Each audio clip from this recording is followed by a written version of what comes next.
Hola, ¿qué tal, queridos estudiantes? A continuación se realizará el video explicativo correspondiente a la clase del 26 de mayo. Veremos en este apartado la morfosintaxis en relación a las palabras variables de la oración, correspondientes a los determinantes, el nombre sustantivo, el verbo, el pronombre, los adjetivos.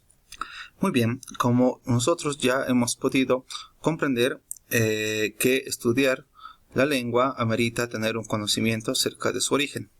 Observaremos en este caso cómo es que el español, nuestra lengua propia, ha ido emergiendo y desarrollándose con el transcurso del tiempo. El español es parte de las denominadas lenguas romances provenientes del latín. Este último forma parte de aquellas lenguas indoeuropeas, una familia de idiomas con similitudes entre el sánscrito, el latín, el griego, e incluso también entre el alemán y el ruso. Podemos observar cómo las lenguas indoeuropeas llegan a ser aquel tronco que corresponde al 50% de la totalidad de la población. Estas lenguas indoeuropeas básicamente ya tienen muchos milenios presentes dentro de la historia del ser humano. Y como ya se ha mencionado, están desarrolladas y también distribuidas en las regiones de Europa y el Asia Central. Uno de los idiomas más antiguos y que se cree que sirve como influencia para la consolidación de las lenguas romances y también de las lenguas indoeuropeas llega a ser el propio sánscrito, una lengua antigua que se hablaba en las primeras civilizaciones que se asentaron en el delta del Ganges, dentro de lo que es actualmente el territorio de la India. Muy bien, en el origen del español podemos ver que en una época prerrománica, antes del siglo III a.C., muchas lenguas de pueblos indígenas han convivido dentro de la península ibérica, en lo que hoy en día es la nación española. Los pueblos celtas estuvieron en la meseta, en el norte y en el oeste de la región de España. Los pueblos iberios en la zona este y sur, y los cartaginenses y fenicios hablaban una lengua semítica, se asentaron en lo que es correspondiente a la parte del mar Mediterráneo. De la misma forma hubo algún tipo de influencia griega por la constante comercialización y los pasos de caravanas que solían haber en esta parte del continente. Ahora bien, podemos observar que en el mapa aparece el desarrollo del Imperio Romano.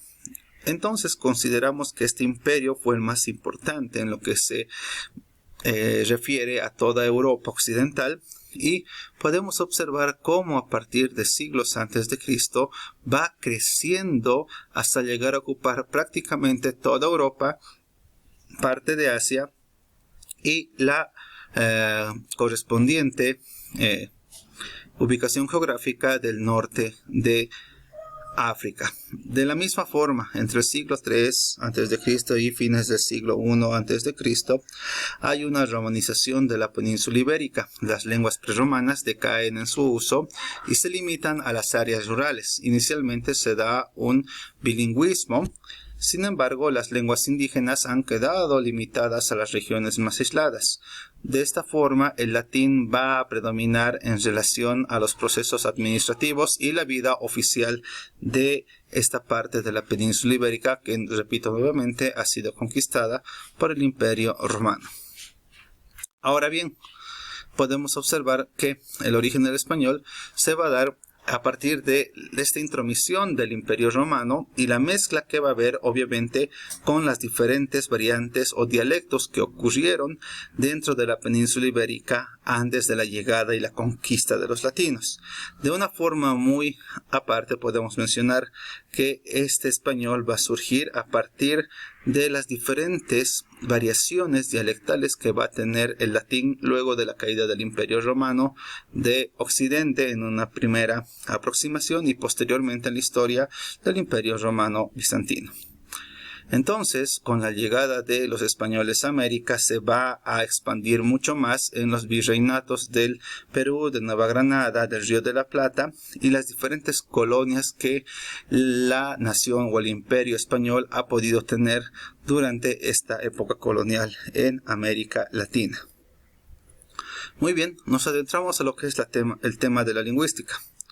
Podemos ver que la lingüística es entonces el estudio de los signos del lenguaje humano articulado, del lenguaje verbal que es producido por el aparato fonador. La lingüística es la ciencia del lenguaje. Entonces, cada uno de los idiomas o lenguas van a tener de alguna forma la influencia de la lingüística en su estudio. Dentro de la lingüística hay muchas ramas o muchos niveles de estudio de la lingüística y uno de ellos es la lingüística descriptiva.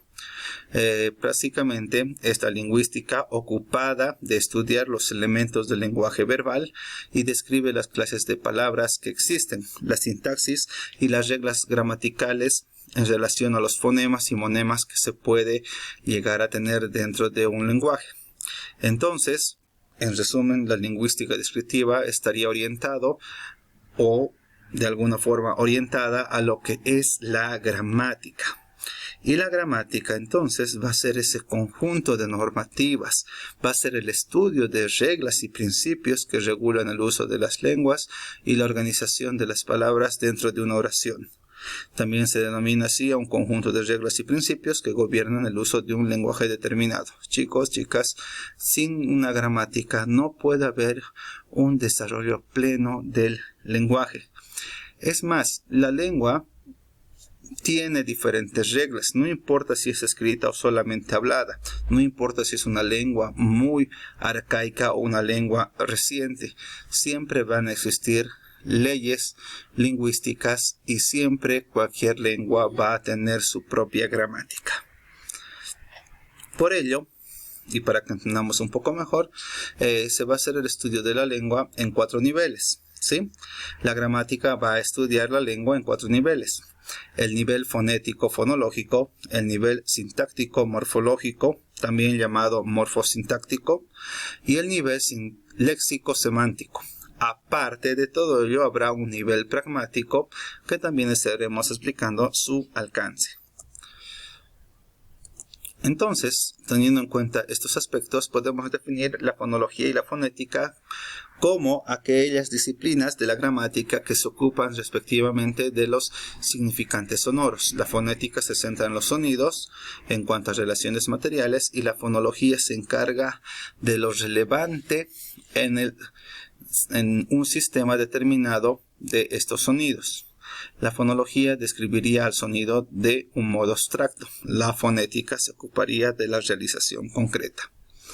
Entonces, al momento de estudiar la lengua en relación al sonido, tendremos también el estudio de la morfología y la sintaxis. La morfología se ocupa de la forma de las palabras, en tanto que la sintaxis se caracteriza por ocuparse del estudio de las funciones y las relaciones que hay entre esas diferentes palabras. La morfología nos dice que un niño básicamente, por ejemplo, llegaría a ser un sustantivo. La palabra niño es un nombre sustantivo.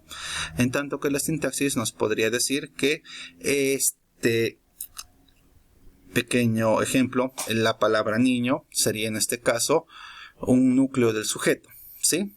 Entonces, para comprender bien lo que hacíamos desde que estábamos en otros cursos inferiores, si hablamos de morfología, veremos la forma y la composición de las palabras, si es un nombre sustantivo, un verbo, un adjetivo.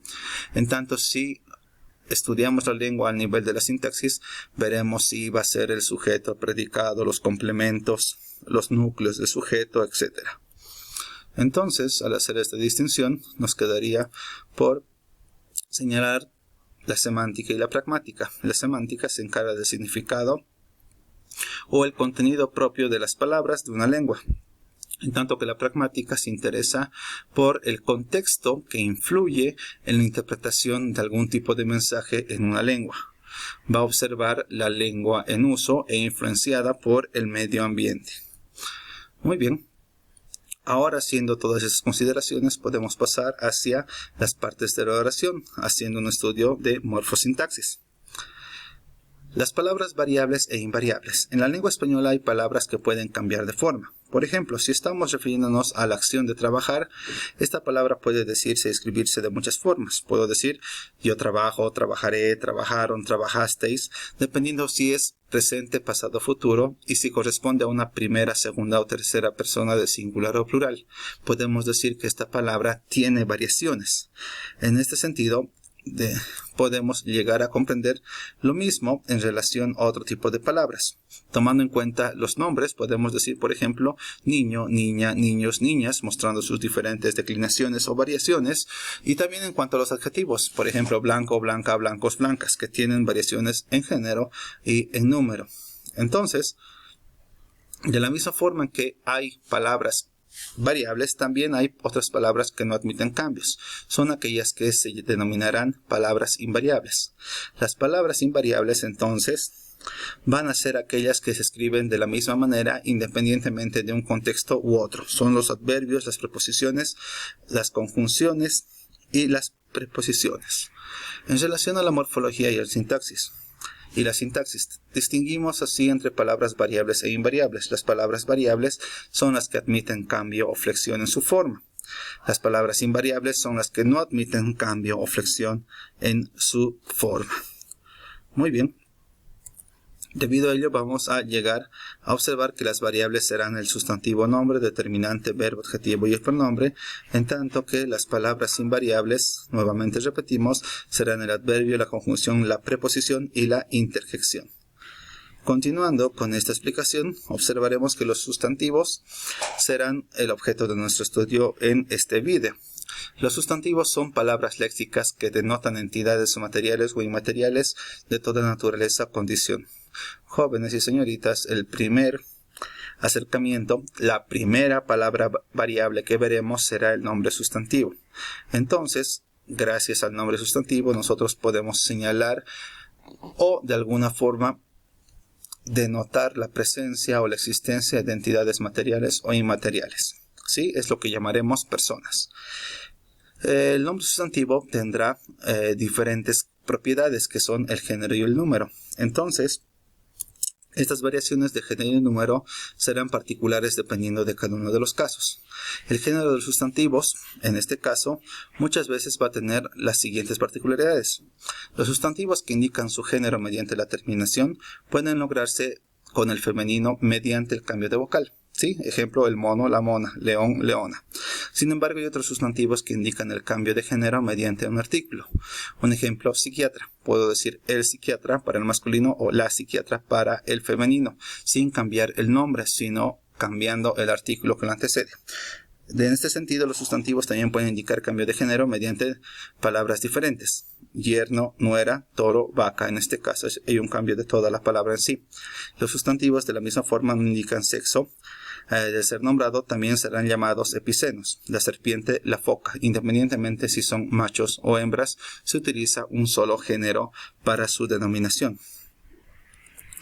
De la misma forma podemos observar que el género de los sustantivos que designan a seres no sexuados llega a tenerse en cuenta en relación a la siguiente ley, donde aquellos nombres pueden llegar a utilizarse en un contexto femenino y también masculino, llegando a tener el mismo significado.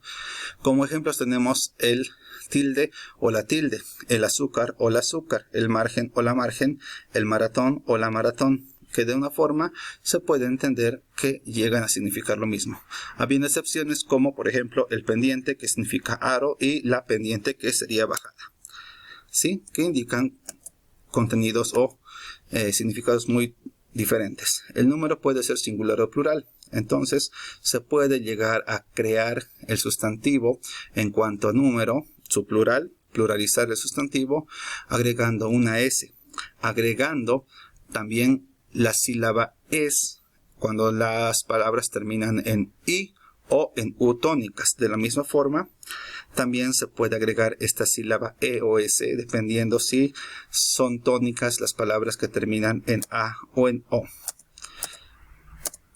El número del nombre sustantivo se puede observar si se agregan estos tipos de flexiones.